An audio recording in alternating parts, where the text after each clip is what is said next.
But what is the most important, I warmly welcome Claudia Mellado. Claudia is a full professor of the Pontificia Universidad Católica de Valparaíso. Claudia is the head, the spiritus rector, the principal conductor of an international research project called Journalistic Role Performance. And Claudia is the leading scholar on journalism studies as well, and author and editor of several books, edited collection, peer-reviewed articles in very well-reputed international journals in the field. For example, International Journal of Press and Politics, Journalism Studies, Journalism and Mass Communication Quarterly, just to mention very few from Claudia's record. And today is a very happy occasion because an edited collection has just came out from the Routledge Publishing House. The book is titled Beyond Journalistic Norms, Role Performance and News in Comparative Perspective. And the book is edited and co-authored by Claudia Mellado and many more colleagues from countries all around the globe, from Argentine to Singapore. And we invited Claudia to talk a little bit about the scope of the book, the main findings of the study, and perhaps an interesting anecdote about the beauty of such a large-scale international cooperation. Before giving the floor to Claudia, some words about the technicalities and practicalities. So after Claudia's speech, there will be a Q&A session. So please let us know your questions and comments by using the chat function of Zoom. You can send your comments to everyone or privately to me. It's up to you. I collect all of them and I will read them out loud in the questions and answer session. So having said that, I call upon Claudia to start the presentation. Claudia, the floor, the screen is yours. You asked me to manage the screen sharing, right? So I am now sharing my screen. Just a minute, please.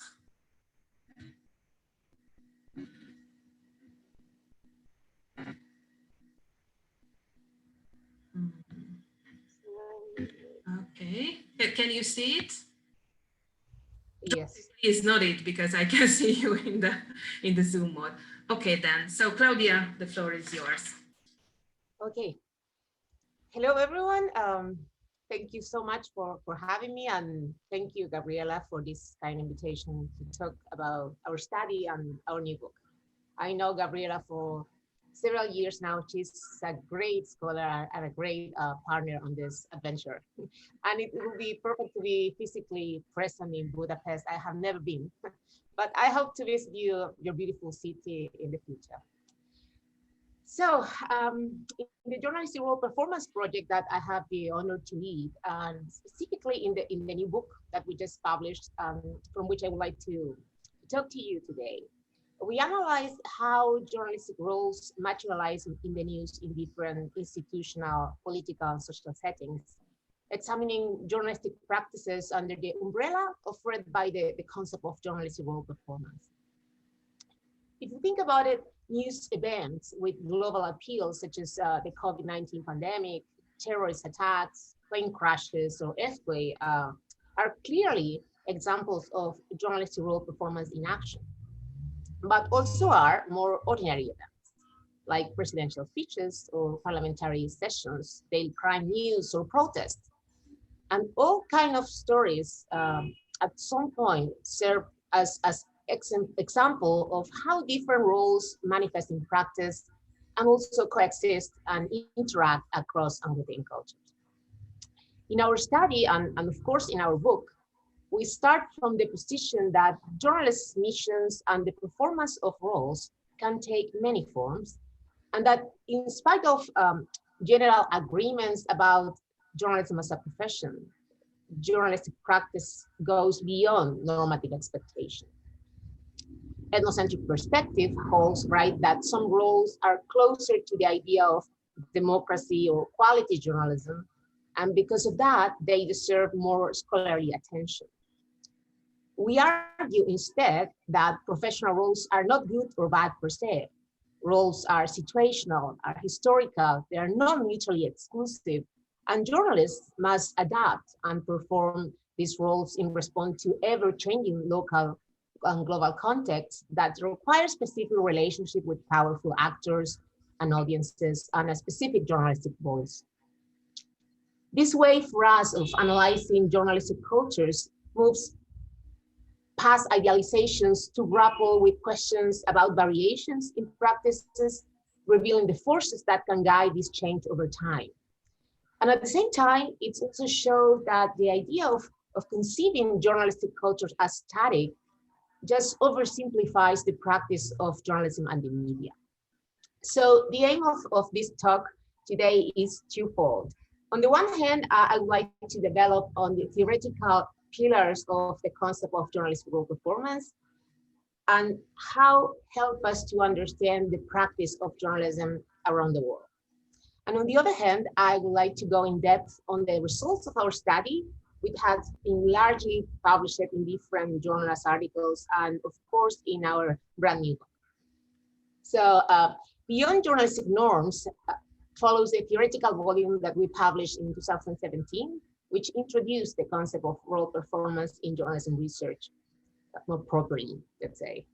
So under the theoretical umbrella offered by that volume, the new book advances in new theorization on roles and empirically address the complexity of journalistic cultures, focusing on how news professionals perform different roles, how roles interact with each other, and the extent to which role performance differs from journalistic norms across and within cultures.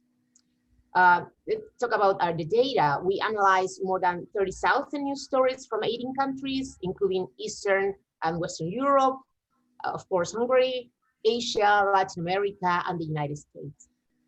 We also conducted hundreds of surveys with journalists to explain the link between ideas and practices and the condition that shape the gap between the two.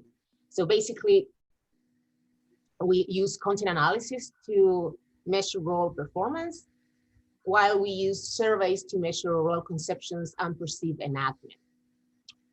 For many decades, the study of professional roles have served social science to analyze cultural and social life.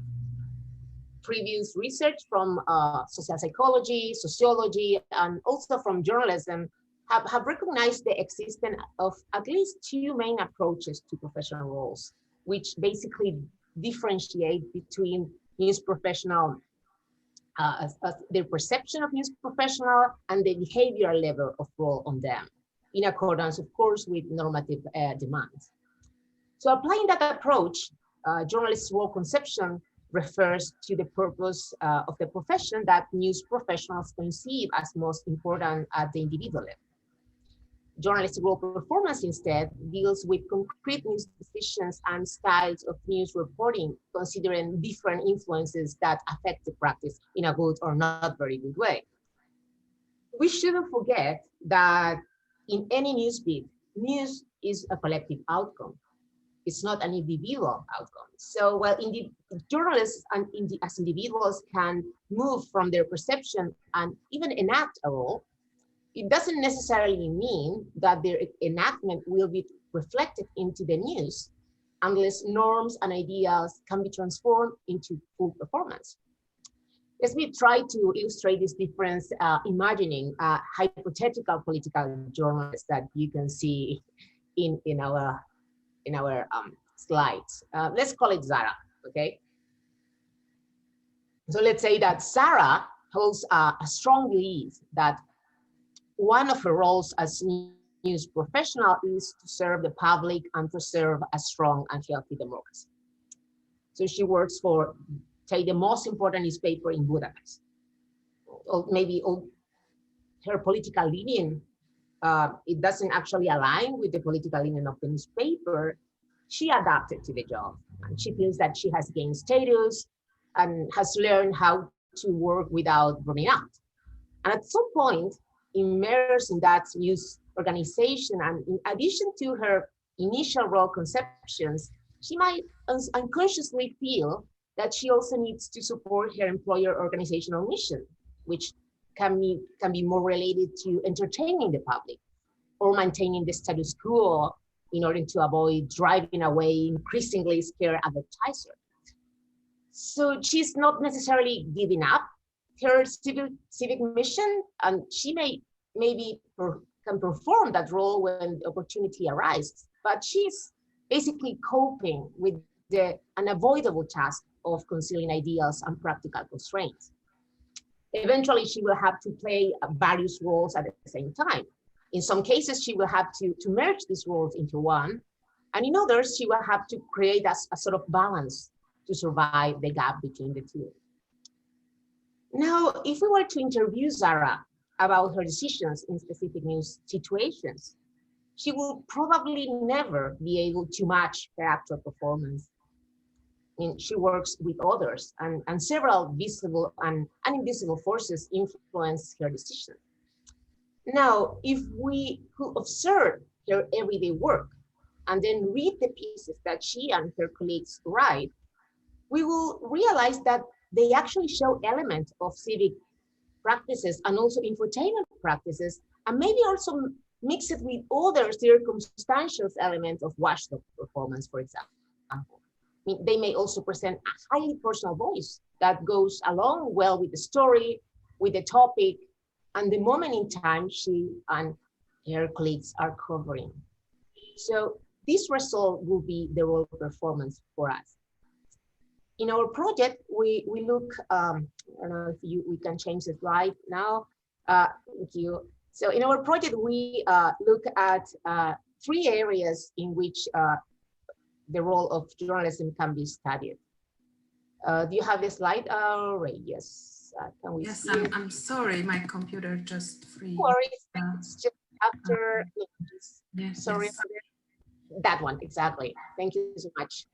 So we focus on 3 areas, right, in which the role of journalism can be analyzed. So we have the journalistic voice domain, the power relations domain, and the audience approach domain, all of which relate basically to expectations of journalism in different political and media contexts.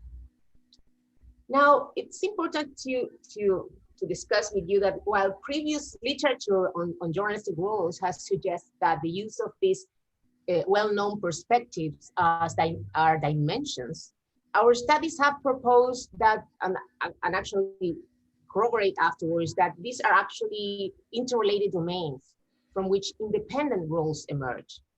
If this were actually, or instead we consider dimensions, it will be automatically imply that the roles that belongs to those dimensions are poles of continuums and thus will be dependent on each other. So that would mean, for example, that if a journalist, political journalist, feels that fulfilling a watchdog role is very important, she or he cannot think that being loyal at some point can be equally important because they depend each other and they are opposed. But that's not how lives work. I mean, a journalist can hold various perspectives on what they do as a professional when addressing the relationship with those in power or when approaching the audience, depending of the circumstances, and especially about the historical moment. Of course, these domains are not the only ones, but they are the ones that I will say that covers the main roles studied so far in mainstream media and in different cultural and social settings, so allowing for cross-national comparison. So the first one is the journalistic voice, which deal with the active or more passive stance of journalists in their reporting. The second domain is connected to the relationship that journalists have with those in power. Journalists may see themselves as watchdogs and also see their functions as acting as loyal with those in power or with the nation state. The third domain, and final, deals with the public service commercial debates that in journalism, including the view of the audience as eager for complex information or giving advice on everyday life, and also maybe providing entertainment.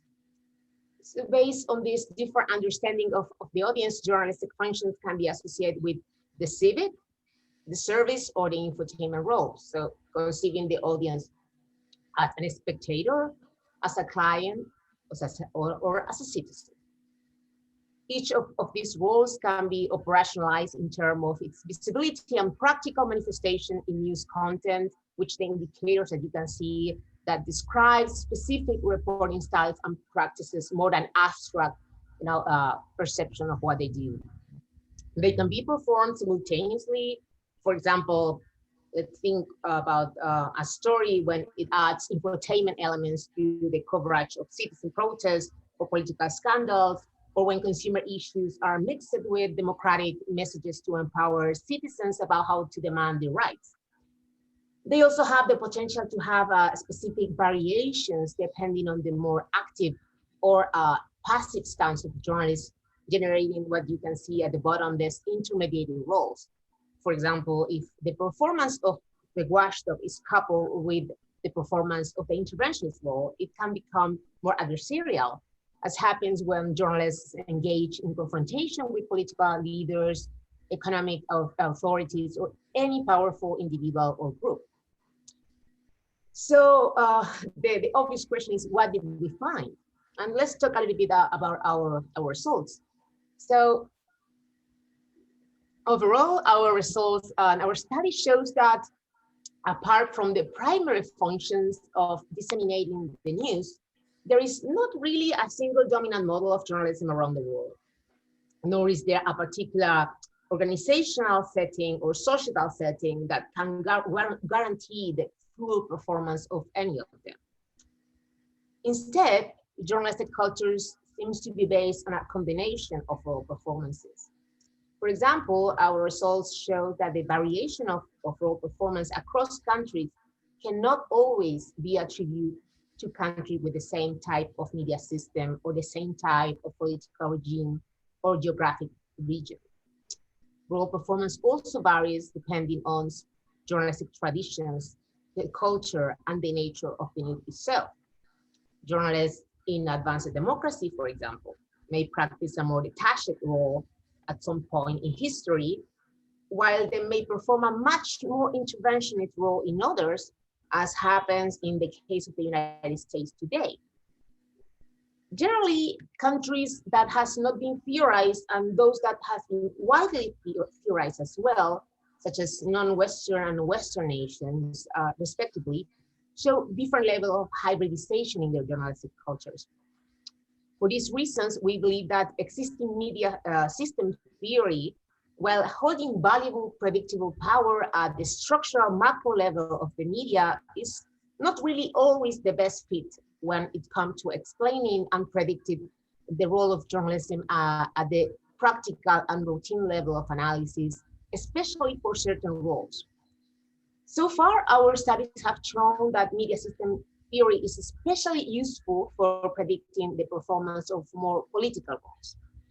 So specifically, better political and legal circumstances were positively related with the prevalence of the watchdog and the civic role, while both elements tend to have a negative relationship with the loyal. About these roles, our findings reveal that news media are shaped by society and politics much more than news media actively shape society and politics. However, we also found that liberal market economies not only increased the performance of the loyal, but also slightly decreased the performance of the watchdog role. This finding for us mirror this real complex context in which the media have been and actually operate. In some countries, journalists may benefit from high democracy standard and press freedom, despite some control over market, right? That allow them to monitor those in power and serve as sort of a moderator for expressing citizen demands. But in others, economic freedom doesn't guarantee more space for the watchdog role when democracy is weak. At the same time, we found that media system models lack explanatory power for the other roles, such as the interventionist role, infotainment, or service role. With respect to role co-occurrence, we found a significant correlation between the interventionist role and the watchdog role, but only in context closer to the polarized pluralist model. Also, we found that authoritarian regimes present a strong negative correlation between the interventionist and the loyal, meaning that the use of the journalistic voice is not always channeled through propagandistic aims. Another key finding is that just as normative theories will expect, roles such as civic and watchdog are highly interrelated, but surprisingly not in liberal established democracies. These two roles coupling instead in emerging democracies, suggesting that when there are weak institutions or rule of law, the empowerment of citizens may go hand in hand with the ongoing scrutiny of political leaders.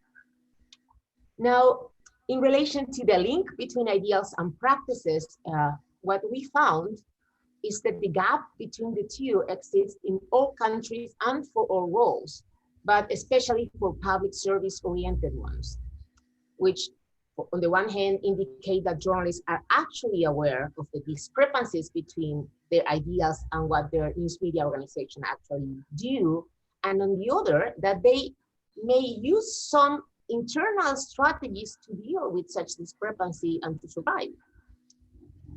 Going back now to our model, I'm briefly looking at each role individually. We found that professional autonomy doesn't necessarily lead to more interventionism, while the lack of autonomy doesn't necessarily prevent interventionism, as journalists in different cultures may be more interventionist because they are more autonomous, but also because they are defending specific causes or because there is a tradition of political parallelism, partisan press, basically. In terms of the relationship between journalists and those in power, the watchdog role has a significantly higher presence than the loyal in the news overall. So even if official sources primarily drives the news, this doesn't translate into support for elite or their action automatically. We also found that not all governments and political leaders are treated skeptically as the norm dictates. While the right and left-leaning newspapers that we analyzed engaged in a more detached monitoring, when it comes to being openly interventionist in their scrutiny, it was the right-leaning paper at the time of data collation who has more incentive to be antagonist, indicating to us that not all watchdog journalism contributes to political accountability or effort to support democracy, and that scrutiny can indeed be triggered by partisanship and not by public service alone. And rather expectedly, the state-owned newspaper were significantly less likely to perform the watchdog and substantially more likely to perform the loyal than private and corporate-owned newspapers. Given that all the other roles actually remained unaffected by the state ownership variable, our findings seems to illustrate how the state-owned media managed to suppress news coverage that may be critical of the government, keeping critical analytical reflection by watchdog in check. Now, with respect to the audience approach domain, our results show that the civic and especially the infotainment role have a higher global presence than the service role, which with actually the infotainment spreading out across different types of newspapers, topics, and cultural context. We also find that quite against common assumptions, the infotainment have a positive and not a negative relationship with the civic and the watchdog role in several countries, like Germany and Eastern Europe. Moreover, the presence of the infotainment role tends to be stronger in political news published by some elite than popular newspapers in countries very different, like Ireland, China, or Malaysia, while there is no significant differences in the performance of the infotainment role between the popular and elite press in countries like the United States.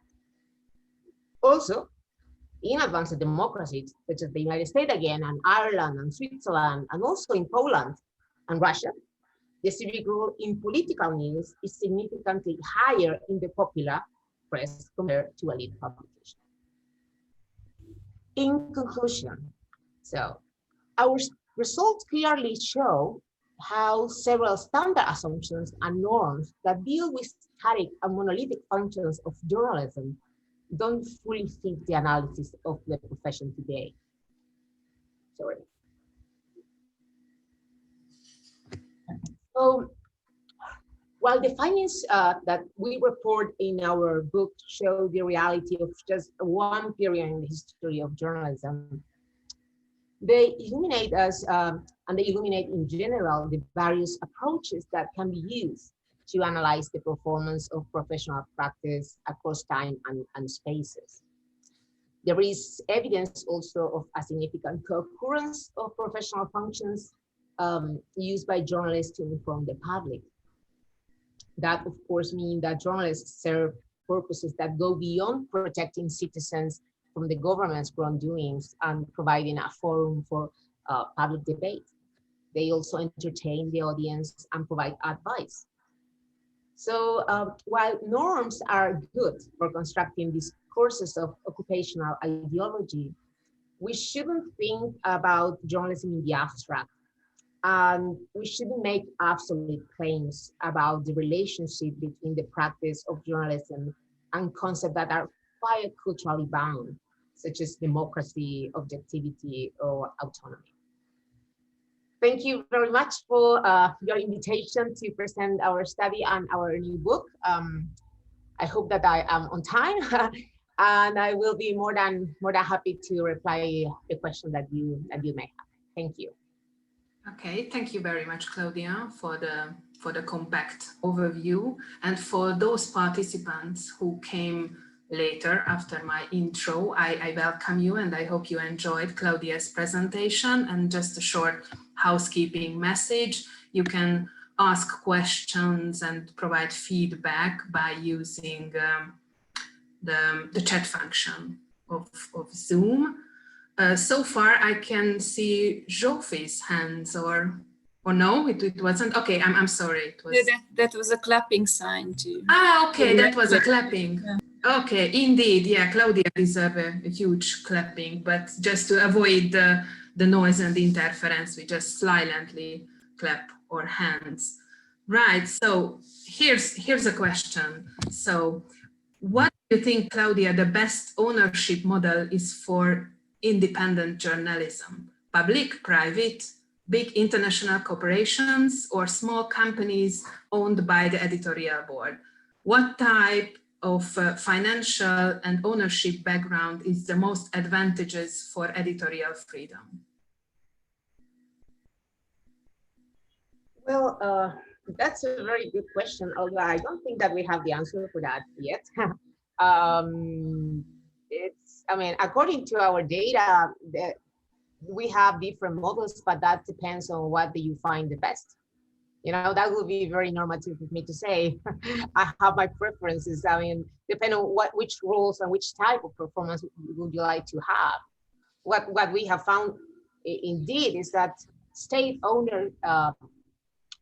media is not really close to roles that are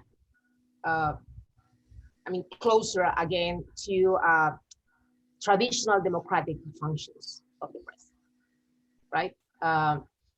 Now we need to say that the state-owned newspapers that we included in our sample are actually coming from very authoritarian countries as well. So I would like to make a very, definitive conclusion on this, because I would like to go to the second way that we are running right now, in which we include, almost 50 countries and other type of media outlets to see how these state-owned media perform in democracies, how they perform in advanced democracy or in transitional ones. Now, I think the state-owned newspaper that we have in this sample were from China, Cuba, and Russia. So I wouldn't. There's one more that I'm forgetting now. But so that would be my question on that. I mean, private and corporate, they are different, but the difference is not that big. And I think, because of commercial pressures and and economical ones are more akin to open the scope, to monitor, especially political powers more than economic ones. Okay, thank you. Journalistic freedom is a kind of hot topic here in Hungary, in Budapest, so perhaps that's the reason this topic is emerged. Okay, I can see a question. Sorry, can I just go with that? So if that's so relevant, we had, and I would just like to hear your opinion on how we can deal with this, because it's actually something that in our project we have been, that's been a nightmare. And Gabriela actually was the co-author of the chapter on societal level, right? Approach to explain role performance. And this freedom of the press measures that are really not, on the one side are sort of imposed, criteria, but it's the most solid one that we have so far. It's a composite measure. And when we include it in our analysis, it tends to be significant in some roles, as we said, more political ones. But as soon as we want to go more in depth and measure specific angles, specific indicators from this freedom of journalistic freedom, which is very difficult to catch, right? Objectively, how do you know if these macro structural measures really work? And how can you measure autonomy at the individual level, which is always a sort of a perception of freedom? And then we collapse because there is no really indicators that measure the reality of all the world, using the same methodologies, and especially about freedom. So we are still, thinking about how to deal with this and how to incorporate new indicators and measures at the societal level that help us to go, in more fine grain to understand these discrepancies. I don't know if you want to add something, Gabriela, from what you found. Well, based on our data, I can only confirm what you have already said. So that's indeed that's a huge challenge. But here's a very interesting question from Márton Demeter. Hello, Márton. Thanks for the question. I'm reading it loud. So, dear Claudia, sorry I missed the first part. How did you define journalist? Does the definition include citizen journalist, influencer, social media, those journalists that do not have any institutional background but still provide news content to a wider audience? That's from Malcolm. So how do I define journalists in my mind, or how we define journalists in our study? That I would like to know how to reply that, depending on your focus. Both. Okay. Both. So in our study, we consider journalists all of those who work providing news content to the audience and get their basically that they live through that profession, so they are paid for that in a good or bad way. If they have a sort of a professional education on journalism, that's not really an indication of their work.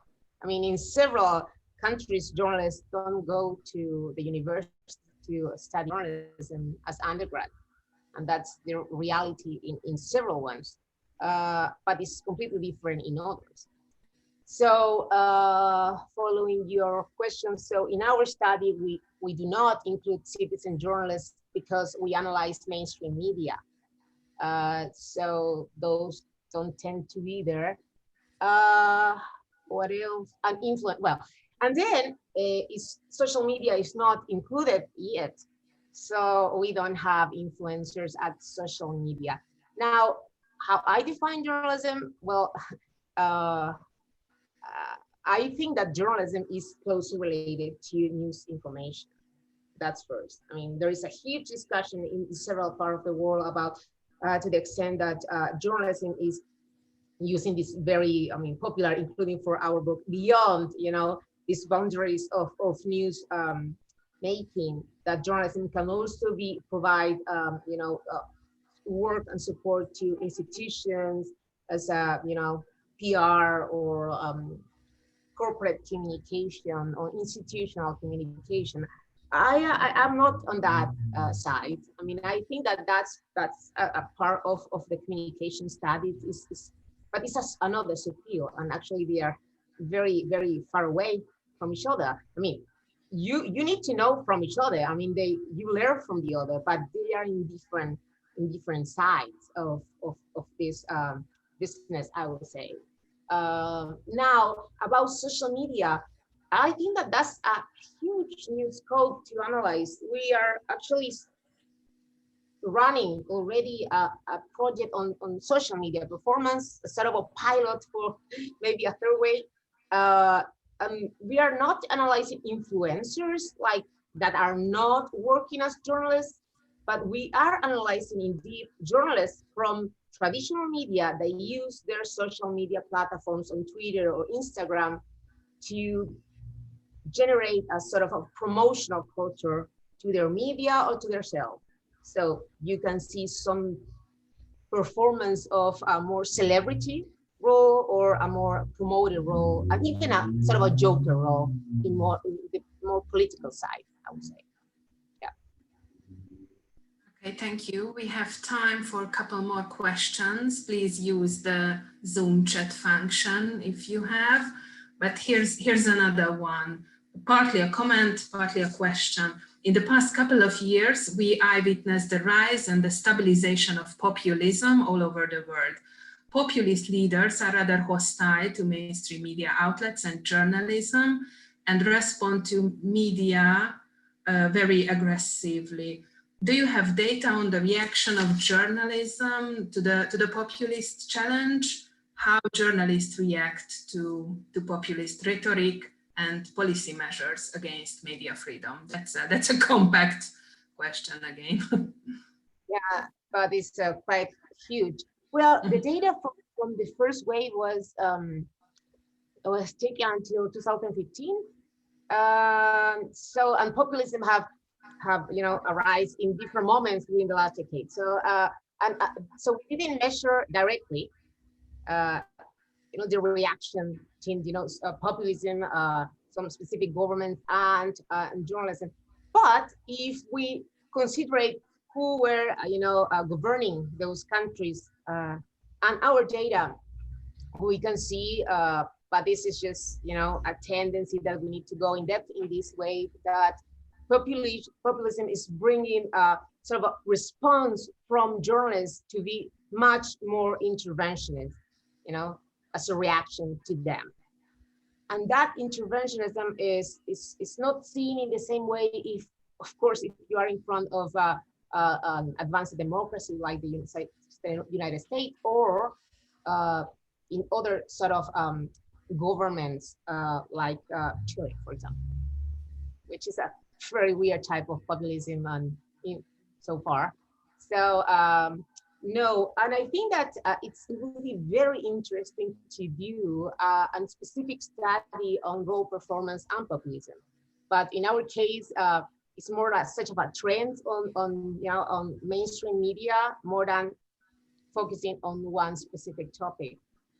But I haven't actually seen what I think is very interesting, and they take some of our measures is indicators, I will say, is the work that Fran Ezer and his team are doing on this.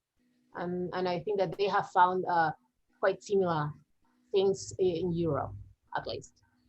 But I will also say that the same study couldn't be exactly replied to Latin America or even Eastern Europe and Asia, because the definition of populism changed.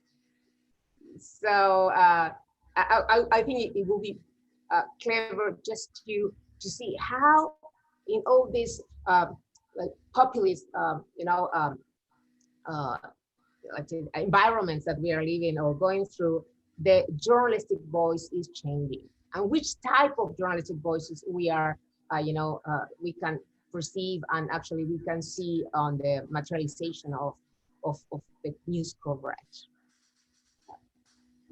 I see.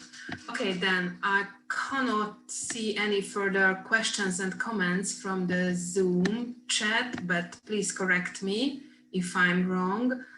Then my last job is to thank you, Claudia, for the interesting presentation and congratulations for the book. And I also thanks for the audience to come and listen to your speech and post some interesting questions. And have a nice day, Claudia, because I can see it's daytime at your time, and have a nice evening for those who are staying in Budapest, Hungary. So thank you and goodbye, and I hope I welcome all of you in the next round of speaker series at Center for Social Sciences Institute for Political Science. So goodbye. Thank you very much. Goodbye. Goodbye.